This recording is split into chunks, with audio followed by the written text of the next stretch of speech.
જોરદાર તાલીઓથી સ્વાગત કરશું. કંકુ અને ચોખાથી તેમનું સ્વાગત થઈ રહ્યું છે. બેન શ્રી વર્ષાબેનને પણ તે સન્માનિત કરી રહ્યા છે અને તેનું સ્વાગત કરી રહ્યા છે. તો આપણે તેમને પણ જોરદાર.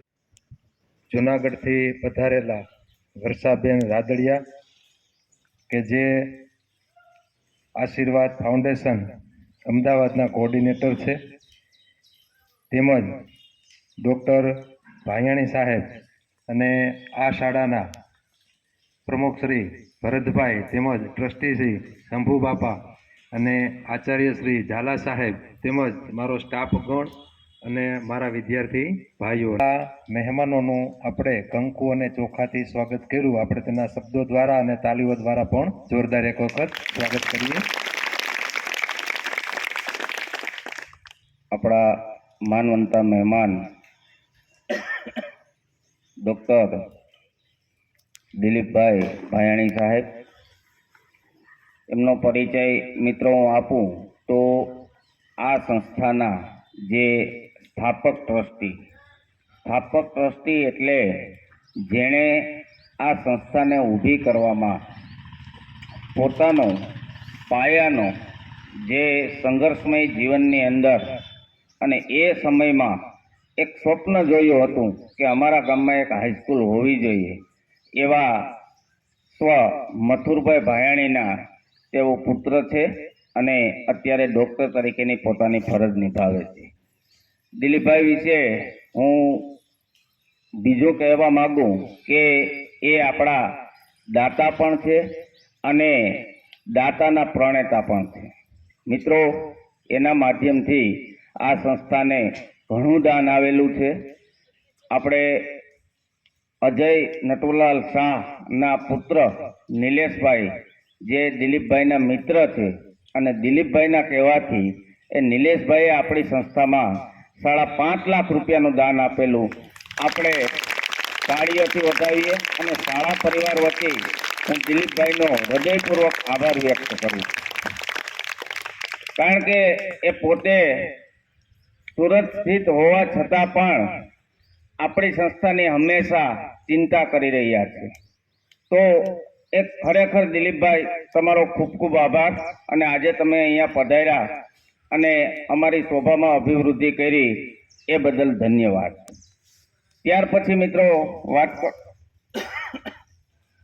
કે વર્ષાબેન રાદડિયા જે જુનાગઢથી અહીંયા ઉપસ્થિત છે અને આજે બહેનોમાં જોવા મળતી એક ગંભીર સમસ્યા જે બ્રેસ્ટ કેન્સર.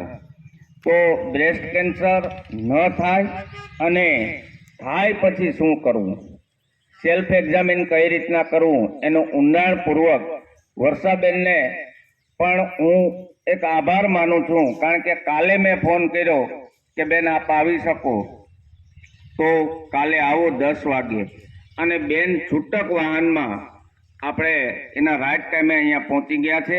તો શાળા પરિવાર વતી હું એમનું પણ હાર્દિક સ્વાગત કરું છું. અહીંયા હવે સામે એક છોકરો ઊભો છે કમલ, જે મારો વિદ્યાર્થી છે.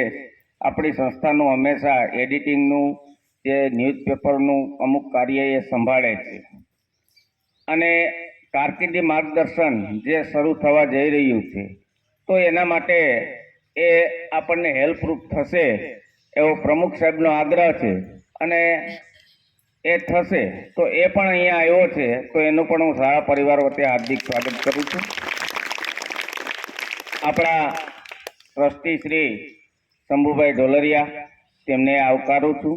પ્રમુખ શ્રી ભરતભાઈ અમીપરા એવમ મારો જે સ્ટાફ છે એ સમગ્ર સ્ટાફનું અહીંયા હાર્દિક સ્વાગત કરું છું. મહેમાનોનું શાબ્દિક સ્વાગત બાદ હું સર્વપ્રથમ શંભાઈ ઢોલરિયા અને ભરતભાઈને વિનંતી કરું કે દિલીપભાઈ ભાયાણીનું પોતે શાલ ઓઢાડી અને સન્માનિત કરે.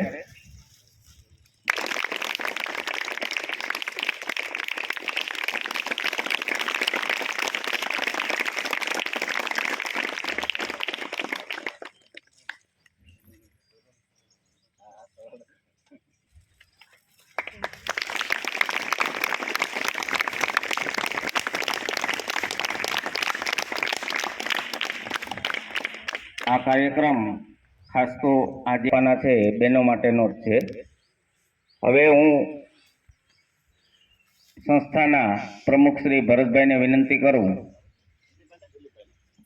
સીધું દિલીપભાઈ લઈ લો. બે શબ્દો ડોક્ટર સાહેબ.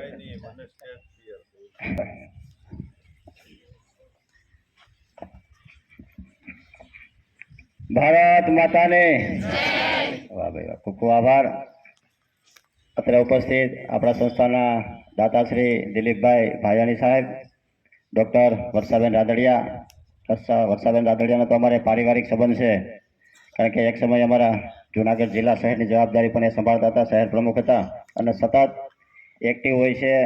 પોતાના કર્મમાં પોતાને જે જવાબદારી સોંપી તેમાં સતત 24 કલાક આપતા હોય, 10-12 કલાક નહીં 24 કલાક. એવા વર્ષાબેનનો પણ ખૂબ ખૂબ આભાર. તે બદલ આપણો સમગ્ર સ્ટાફનો, ખાસ કરીને દિલીપભાઈ, અમારી ઈચ્છા છે કે નિલેશભાઈ અહીંયા પધારે, કારણ કે આપણો કાર્યક્રમ સાહેબ ક્યાં રાખ્યો છે? દર વર્ષે આપણે દિવાળી રાખીએ છીએ, પણ થોડોક ચેન્જ કર્યો છે દિવાળીના હિસાબે. 31 જાન્યુઆરી રાખ્યો છે આપણે વાર્ષિક ઉત્સવ. એમાં શિક્ષકોનું સન્માન કરશું આપણે, તાલુકા આખાનો જિલ્લા રાખવાનો કાર્યક્રમ એવો સરસ મજાનો મોટો ગોઠવશું. ત્યારે વાલી મિટિંગ પણ હશે, એટલે ત્યારે જો સોનામાં સુગંધ ફળે, દિલીપભાઈ નો તમારું આયોજન મુજબ જો નિલેશભાઈ વધારે, જો કે આવતા શનિવારે આવશે નિલેશભાઈ, ત્યારે પણ એને વિનંતી કરશું આપણે. પણ હવે આવે તો સોનામાં સુગંધ પડે ને અમારા ખાસ મહેમાન હોય તો એવું આગળ રાખું છું. વિશેષ તો આજે જે કાર્યક્રમ છે એ બહેનો માટે ખાસ છે, એટલે દીકરાઓને ખાસ વિનંતી કે પોતાને જે કામ છે પૂરું કરે અને દીકરીઓ ધ્યાનપૂર્વક, તમારા મમ્મીને પણ ઉપયોગી થાય, તમને પણ ઉપયોગી થાય, આવી સરસ મજાની માહિતી ક્યાંય ન મળે એવી માહિતી આજે આપવાના છે. અને તમારા જીવન સુધી તે જીવનકાળ સુધી તમારા ઉપયોગમાં આવે એવી સરસ મજાની એની પોતાની કાર્યસૂચિ છે, કાર્યની વાત છે, અને બહુ સરસ મજાનું એ તમને સમજાવશે. તો ખાસ ધ્યાન દઈને સાંભળજો એ વિનંતી. સવારે અને સાંજે 2 ટાઈમ તમે 15-15 મિનિટ ધ્યાન કરશો તો તમારી ડોકને જરાય ઝુકાવવાની નથી. જો પાછળથી અમે પડતા ઘણી વખત એવું બને કે કોઈ શીખવું હોય અને પૂરી ટ્રાય કરીએ પણ આડું આવે જ નહીં, મગજમાં આવે જ નહીં, થાય જ નહીં, આપણાથી નથી કરતું. તો આ વસ્તુ કરવા માટે તમારે 15 મિનિટ ધ્યાન કરશો.